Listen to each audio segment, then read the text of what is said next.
What's going on, guys? It's Greg here, aka NYPrepper. It is Thursday, October 5th, 2023, and I have an emergency alert to share with you guys. Right now, it is 2:09 p.m. Eastern Time here in the United States, and we currently have another U.S. nuclear bomber flying over the U.S. and three nuclear war command and control planes in the air. Okay.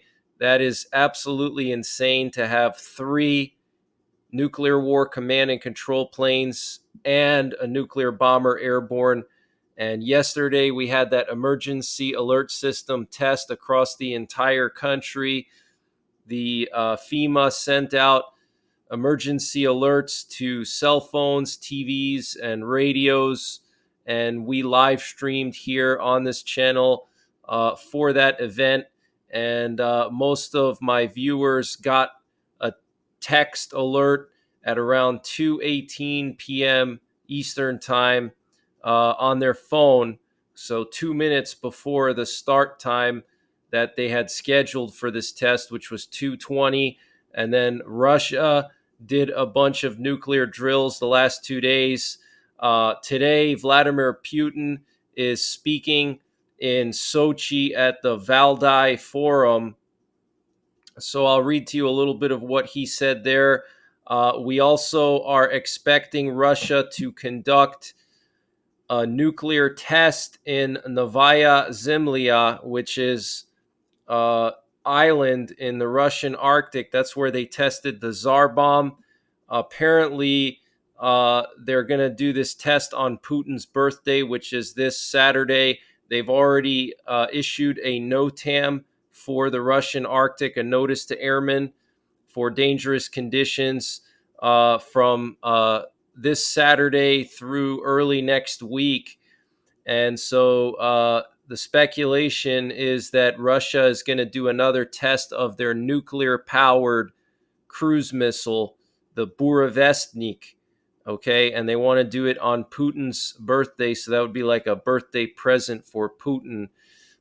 We currently have Russian radiation data collection aircraft on standby at the Rogachevo airfield in Novaya Zemlya. And we also had a Nuke sniffer plane here from the US fly all the way to Europe.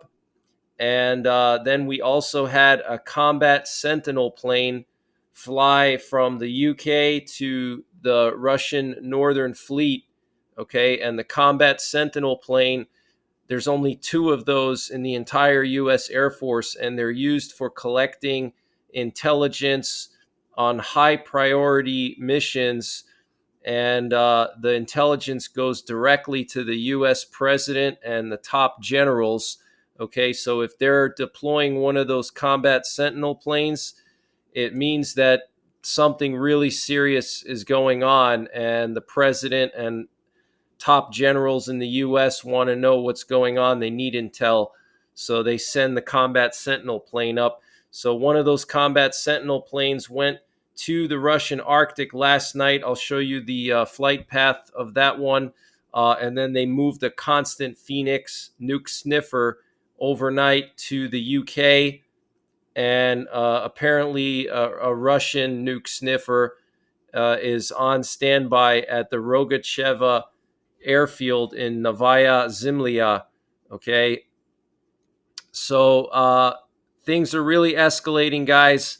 Let me just go through some of these flight paths before I continue with the breaking news. We just had like 5 of these VIP transport planes in the air.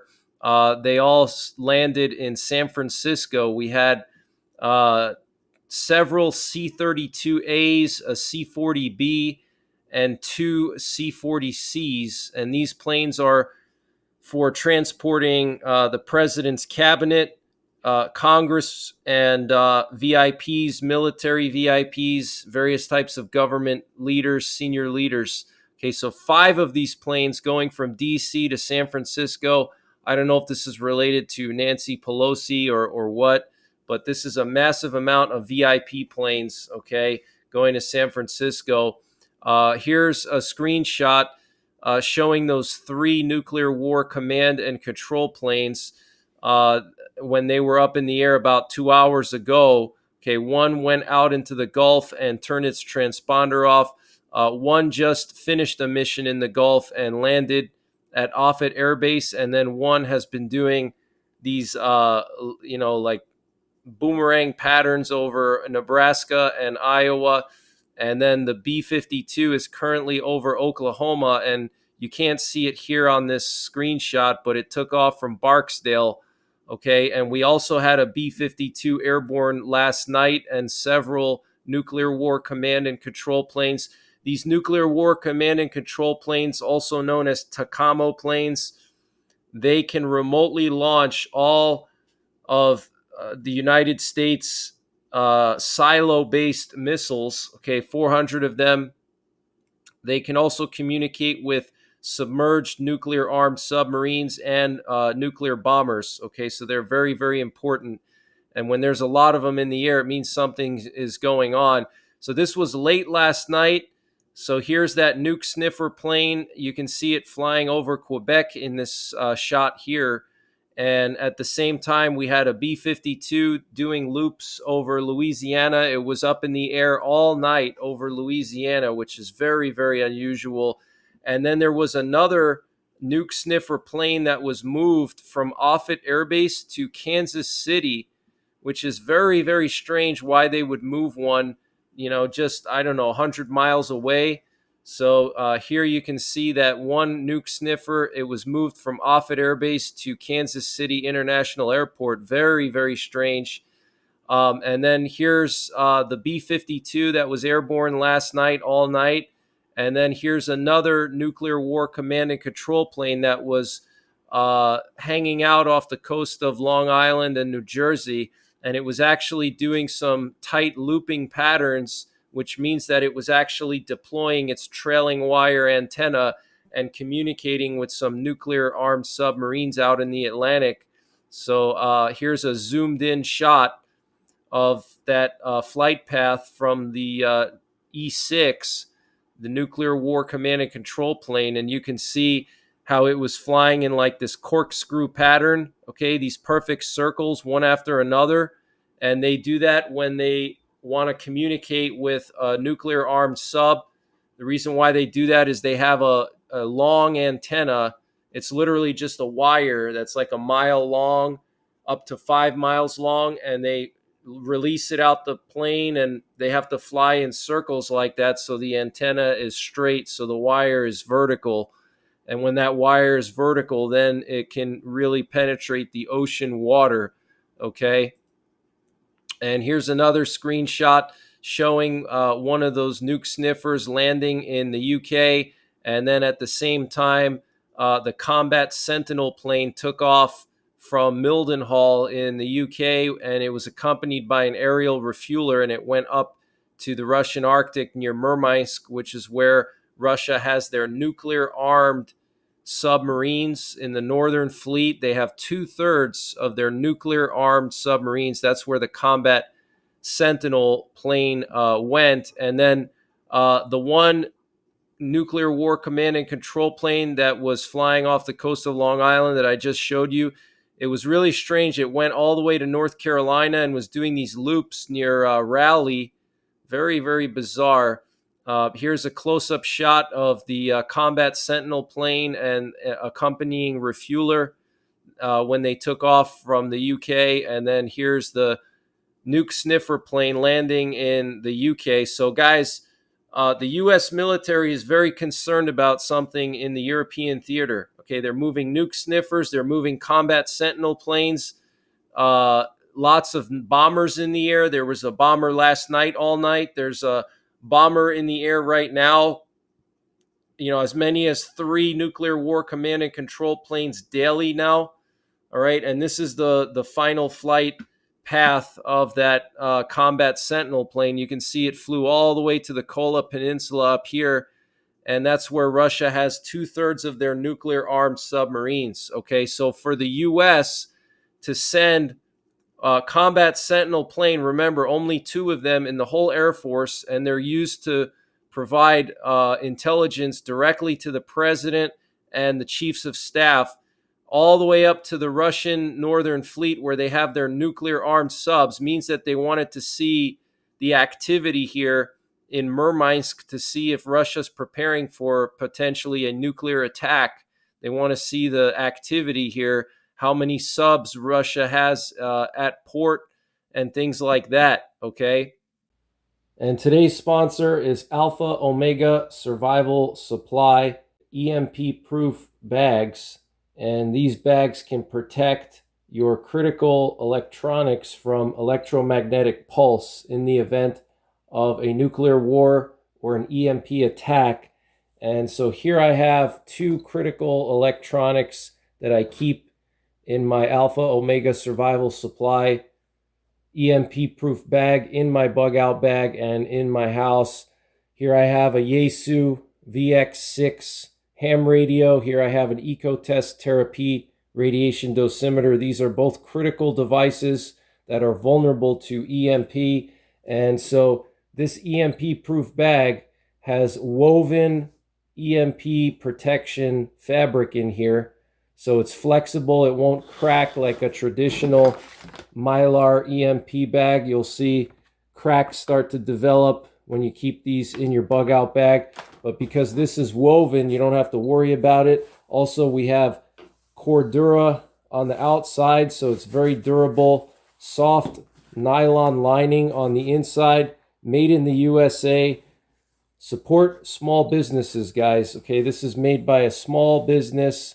You can get different camouflage patterns, and there are ITW Nexus buckles on these. So very high quality, very durable. You can keep it in your bug out bag. Highly recommend it. Check out Alpha Omega Survival Supply at gmail.com. Send them an email. Tell them I sent you. We also had a Russian doomsday plane go from Moscow to Novosibirsk late last night, and here's a zoomed in shot of where it landed at the airport in Novosibirsk. And it actually just took off from Novosibirsk, and it's heading east.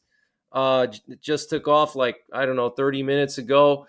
So I want to continue with the news.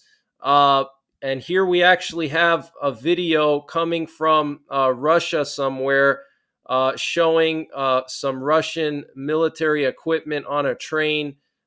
This is apparently going to the Northern Military District. Okay, lots of different types of tanks, and looks like recovery vehicles, okay, for stuck tanks. My guess is they're probably preparing for some kind of a campaign in the fall when there's a lot of mud. So they're moving these recovery vehicles because they expect a lot of tanks to get stuck. All right. But I want to just update you on some of the latest headlines. So the Prime Minister of Britain, Rishi Sunak, said that the UK is ready to enter the war in Ukraine. And so let me quote exactly what he said. He said, "We will be bold, we will be radical, we will face resistance, and we will meet it. We will give the country what it sorely needs and yet too often has been denied. It's time for change, and we are it." Okay, that's what the Prime Minister of the UK, Rishi Sunak, said. So Putin is in Sochi today at the Valdai Forum, and he said something really interesting. He said, in quotes, "We have a task to build a new world." Okay, I'll say that again. This is what Putin said today. We have a task to build a new world. Okay, does that sound familiar to you? New World Order? How many times have we heard Russian politicians talking about a new world order? Okay, so this is just proof that Putin is not an outsider. He's part of the elites. He's part of the new world order. Okay, Vladimir Putin was a student of Klaus Schwab. He went to the Schwab School for Young Global Leaders. And if you're not familiar with that school, Trudeau and Macron graduated from that school. okay? And Putin went to that school. So, for all you guys out there that think that Putin is like the hero and he's going to save us from the New World Order, that's not true, okay? He is part of the New World Order, and he's working to implement their agenda, in my opinion. Very interesting choice of words there. We also have some breaking news coming from CNN. Apparently, Biden is planning to make a major speech on Ukraine very soon. And he's going to specifically talk about the need for continued U.S. support. Okay, so major speech coming soon by Biden. We also have some breaking news coming out of Lithuania. Apparently, there's going to be a massive military exercise in Lithuania called Iron Wolf 2023, and it started today. And it's going to bring together soldiers from various Lithuanian army units, as well as 7 NATO countries, including Belgium, the Czech Republic, Germany, Netherlands, Norway, Luxembourg, and 3,600 U.S. troops. Okay, 550 pieces of military equipment. Okay, 550 pieces of military equipment and 3,600 troops taking part in this exercise in Lithuania. Okay, 7 NATO countries. That's huge. And we've seen all of the NATO reconnaissance in Lithuania and the Suwalki Gap, recently. So we know that they're definitely concerned about that area. Okay, maybe Putin has some surprise planned and he's going to try to attack Lithuania now. We also have some major breaking news coming from Syria. Apparently, the U.S. shot down a Turkish UAV, a Turkish Bayraktar drone over northeastern Syria because it was flying too close to U.S. forces there. And this was reported by the Wall Street Journal and various sources today. And Turkey has been attacking infrastructure in northeastern Syria. They have destroyed various oil fields in northeastern Syria and dams and different types of infrastructure with the Bayraktar drones. Apparently, some kind of military school in Syria was hit by these drones, these Turkish drones, and apparently 2 brigadier generals perished from the Syrian army. So that's pretty much the latest information that I have. I will be going live tonight at 9 p.m. Eastern Time. I'm going to have a special guest, Off-Grid Desert Farming, with Paul and Adrian. Paul is going to be on the show tonight, and we're going to talk about current events and also some prepping. I want to just quickly thank Sam, Mark, and Angie for donations. Thank you guys so much. I got your donations on my PayPal. But that's pretty much it for this one, guys. I will be back this evening with another update prior to the live stream, so stay tuned for that. And other than that, take care, God bless, and don't forget the 3 Ps: prepare, practice, and persevere.